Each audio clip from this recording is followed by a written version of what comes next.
తిరు నీలనక్క నాయనార్ అని ఒక నాయనార్. ఆయన మహాభక్తుడు, శివభక్తుడు. శివుడికి అభిషేకం చేసి శివలింగాన్ని అంతటినీ తుడిచి పూజ చేసి పంచాక్షరి జపం చేస్తాడు. ఇంతలో శివలింగం మీద పెద్ద సాలెపురుగు పాకుతోంది. ఆయన భార్య అటుగా వెడుతూ చూసి, అరే సాలెపురుగు పాకుతోంది శివుడి మీద అందరు. శివలింగం అనలేడు, ఆవిడ శివుడి మీద పాకుతోంది, ఒళ్ళు దురదొస్తుంది. ఆయుర్వేదంలో సాలెపురుగు విషక్రిమి, దాని ఎందుకు చాలా గొప్ప విషయం ఉంటుంది. అందుకని ఆవిడ గబగబా సాలెపురుగుని తోసేసి, అమ్మ చూడండి ఒంటి మీద దద్దురుస్తుందేమో, ఏదైనా పుట్టింది అనేటప్పటికి ఉమ్ము రాసేస్తుంది. అలా ఆవిడ చేతి నిండా టూ టూ టూ టూ అని ఉమ్ములేసుకుని శివలింగానికి రాయేసి, ఆ తిరు నీలనక్క నాయనార్ కళ్ళు తెరిచి చూశాడు. ఆయనకి ఎక్కడ లేని ఆగ్రహం వచ్చింది. నువ్వు ఇవాళ నుంచి ఇంట్లోకి రావాలి, ఇంటి వెనక ఉన్న ఇంట్లో ఉండు. నువ్వు ఇక పూజా మందిరంలోకి వచ్చి నాకు ఏ ఏర్పాట్లు వచ్చింది, నేనే వండుకుని నైవేద్యం పెట్టి నేను పూజ చేస్తాను, శివాపచారం అని బాధతో వెళ్ళాడు. పడుకున్నాడు. నిద్రపోతుంటే పరమేశ్వరుడు కల్లోకి వచ్చాడు. నాయనార్ చూసావా, నా ఒళ్ళంతా చూసావా, సాలెపురుగు నువ్వు కళ్ళు మూసుకొని పంచాక్షరీ జపం చేశావు, నా ఒళ్ళంతా పాకి, నా ఒళ్ళంతా దద్దుర్లు వచ్చాయి. నాకెక్కడ దద్దుర్లు రాలేదో తెలుసా?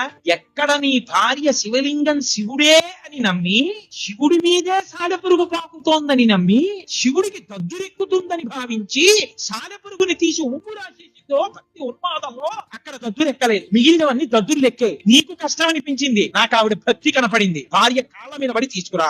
శివుడికి క్షమార్పణ చెప్పి తిరు నీలనక్క నాయనార్ భార్య కాళ్ళ మీద పడి ఇంట్లోకి తీసుకు. ఆయనకి కావలసింది ప్రేమ ఉంటే ఉపచారంతో సంబంధం లేదు. ఉపచారాలు ఇన్ని చేసి ప్రేమ లేకపోతే ఆయన